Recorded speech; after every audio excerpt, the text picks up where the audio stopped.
আজকে লালবাগ স্টেশন রোডে যে ঘটনাটা ঘটল, কিছু দুষ্কৃতীরা এসে একটা সম্পত্তির ওপরে জবরদখলভাবে যে ভাঙচুরগুলো করলো, তো এ বিষয়ে আপনি কি বলতে চাইছেন বা এই সম্পত্তির আপনি কে?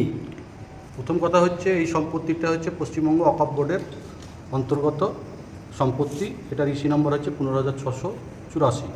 এর এই সম্পত্তির মোতালি হচ্ছে আমি মোহাম্মদ কবিরুল ইসলাম। আজকের যে ঘটনাটা, সেই ঘটনাটা হচ্ছে আমি কালকেই যখন সন্ধ্যা থেকে একটা আভাস পাচ্ছিলাম যে এখানে একটা যে অঘটন ঘটবে, এরকম আমাদের এতে খবর আসছিল। সকালবেলায় আমার কাছে কনফার্ম একটা খবর আসে যে কিছু দুষ্কৃতী তারা আজকে আমাদের ওই যে ল্যান্ডটাতে ডিসপুট, সেই ল্যান্ডটা আজকে তারা দখল করবে। এমত অবস্থায় আমি আইসি সাহেবকে ফোন করি এবং তিনাকে বলি যে স্যার, এরকম একটা আভাস পাচ্ছি, আপনি ব্যাপারটা দেখুন। এ পর্যন্ত তখন পর্যন্ত কোনো ঘটনা ঘটেনি, কিন্তু এটা আমরা আভাস পেয়েছিলাম এবং আইসিকে প্রথমে জানিয়েছিলাম। আচ্ছা, যখন এত বড় একটা ঘটনা ঘটে গেল, তাহলে এই বিষয়ে আপনাদের এখন করণীয় কী বা কী পদক্ষেপ নিতে চলেছেন? দেখুন, এইটা অ্যাকচুয়ালি ওয়াকফ প্রপার্টি, ওয়াকফ সম্পত্তি। এখানে ওয়াকফের সব কাগজপত্র আছে এবং বিগত দিনে এই যে দুষ্কৃতীরা এই ঘটনা ঘটিয়েছে, যে একটা পার্টির মেরুকরণ করিয়ে, সেই ব্যক্তিরা এর আগে বিভিন্ন সময় ট্রাইব্যুনালে, ওয়াকফ ট্রাইব্যুনালে এবং হাইকোর্টেও কেস করেছিলেন। সেই ওয়াকফ ট্রাইব্যুনালে কেসে ওরা হেরে যান। পরবর্তীতে আমাদের একটা কেস আসছে, সেখানে আমাদের অর্ডার আছে, আপনারা দেখতে পাবেন। এই যে অর্ডার শিটটা হচ্ছে 2/9/2025। সেখানে একদম ওয়াকফ ট্রাইব্যুনাল ক্লিয়ার দিয়েছেন যে এই প্রপার্টিটা যতদিন কেস চলবে ততদিন পর্যন্ত এই সম্পত্তির উপরে ইনজাংশন জারি থাকবে। অতএব এটা হচ্ছে কোর্টের অর্ডার। এই কোর্টের অর্ডারকে আজকে অ্যাভয়েড করে এই যে দুষ্কৃতী, তারাই আজকের এই ঘটনা ঘটিয়েছে।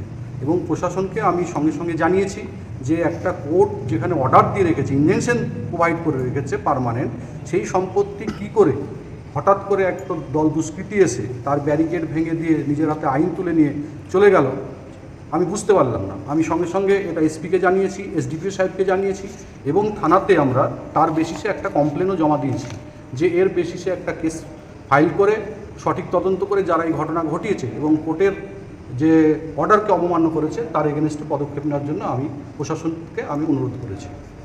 আচ্ছা, আপনার কি মনে হয় যে এটা তো আপনি বলছেন ওয়াকফ বোর্ডের সম্পত্তি, অবশ্যই, কিন্তু আজকের যে ঘটনা বা সেই ঘটনাতে যারা কথাবার্তা বলছে, সেই ঘটনায় আমরা শুনতে পাচ্ছি যে তারা বলতে চাইছে এটা কেন্দ্রীয় সরকারের ইনিমি প্রপার্টি।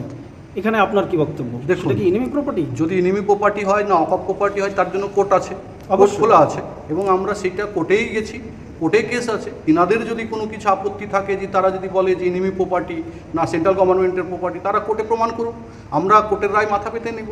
কোর্ট যেটা বলবে সেটাই জাস্টিসফাই হবে। আমরা তো এখানে বলতে পারি না যে আমি যতক্ষণ আমার দায়িত্বে আছে, আমার যতক্ষণ ওয়াকফ বোর্ডের আন্ডারে সম্পত্তি আছে ততক্ষণ আমার, যে যখন এটা সেন্ট্রাল প্রপার্টি বা ইনিমি প্রপার্টি হিসাবে ঘোষণা যদি কোর্ট করে দেয়, তখন সেটা ইনিমি প্রপার্টি বা সেন্ট্রাল গভর্নমেন্ট অকুপাই বা দখল করতে পারে। তাতে তো আমাদের কিছু করার নেই, আমরা কোর্টকে মান্যতা দিতে আমরা বাধ্য।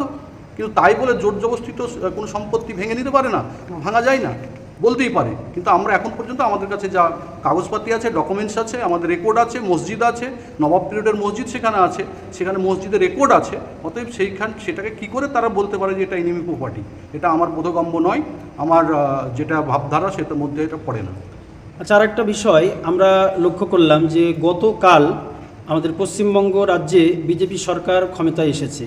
আপনার কি ধারণা হচ্ছে যে বিজেপি সরকার ক্ষমতায় আসার কারণেই কি এই প্রতিক্রিয়া? আমার তো মনে হচ্ছে, দেখুন, গতকালকে যখন রেজাল্ট আউট হয়, তারপরে আমরা দেখলাম রাজ্য সভাপতি শ্রমিক ভট্টাচার্য একটা বিবৃতি দিলেন যে ভোটের রায় যাই হোক, পশ্চিমবঙ্গের মানুষ যে রায় দিয়েছে বিজেপিকে, সেটা আমরা সকল মানুষকে আমরা উৎসর্গ করলাম এবং কোনো রকমের অশান্তি পার্টির পতাকা নিয়ে বা কোনো রকমের ধর্মীয় সুশ্রুতিতে কোনো রকম অশান্তি যাতে না হয়, তার জন্য তিনি বিবৃতি দিলেন এবং পুলিশ প্রশাসনকে তিনি বললেন যে রং না দেখে ব্যবস্থা গ্রহণ করতে। কিন্তু আজকে দেখলাম যে ঘটনাটা, যে জয় শ্রীরামের স্লোগান দিয়ে বিজেপির পতাকা নিয়ে আজকে ওই ব্যারিকেডটা ভাঙা হলো পুলিশ প্রশাসনের সামনেই। সেটা পুলিশ প্রশাসন প্রথমে তারা এসছিল কম সংখ্যায়, পরে বেশি সংখ্যক সেন্ট্রাল ফোর্স এবং র্যাব আসার পরে তাদেরকে সেখান থেকে বিতাড়িত করে। তাহলে আপনার কথা থেকে কি আমরা এটাই ধরে নেব যে পুলিশ প্রশাসন দাঁড়িয়ে থেকেই এটা করাচ্ছে? প্রাথমিক অবস্থায় আমরা সেটাই ভেবেছিলাম, কারণ পুলিশ প্রশাসন দাঁড়িয়েছিল, ব্যারিকেড ভাঙলো, টিন বহে নিয়ে চলে গেল। পরে যাই হোক এসপি বা আরও আদার্সকে উপর লেভেলে আমরা যখন ফোন করি, তারপরে তারা সেন্ট্রাল ফোর্স এসে ওইটাকে তুলে দেয় এবং তাদেরকে মাঠ থেকে বের করে দেয়। আজকের এই ঘটনাকে ঘিরে আপনি কি আতঙ্কিত? আপনি কি মনোভাব করছেন? দেখুন, আতঙ্কিত অবশ্যই, কারণ হচ্ছে কালকে আজকের যে ঘটনা যেটা ঘটেছে, আগামীকাল বা আগামী পরশু যে পুনরায় তারা এই ঘটনা ঘটাবে না তার কোনো মানে নেই, তাই আমরা আতঙ্কগ্রস্ত। কিন্তু আমি একটা কথাই বলতে চাই, আইনের পথে চলুক, আইন সবার কাছে সমান হবে। আইন যদি তার নিজের জায়গা থেকে নিজের অস্তিত্বকে বজায় রেখে কাজ করে, আমরা নিশ্চিত এই জায়গাটা যতদিন পর্যন্ত ফয়সালা না হবে ততদিন পুলিশ প্রশাসন তার স্টেপ গ্রহণ করুক, এটাই আমরা চাইছি। এবং আমার আরেকটা আবেদন গোটা মুর্শিদাবাদবাসীকে, যে এই যে ঘটনা, এই ঘটনাকে সামনে রেখে জানে কোনো রকমের অপ্রীতিকর ঘটনা না ঘটে, তার জন্য সবাইকে আমি অনুরোধ করব। এবং আপনারা জাতি ধর্ম নির্বিশেষে সকলের সামনে আপনি মিলেমিশে থাকার চেষ্টা করুন।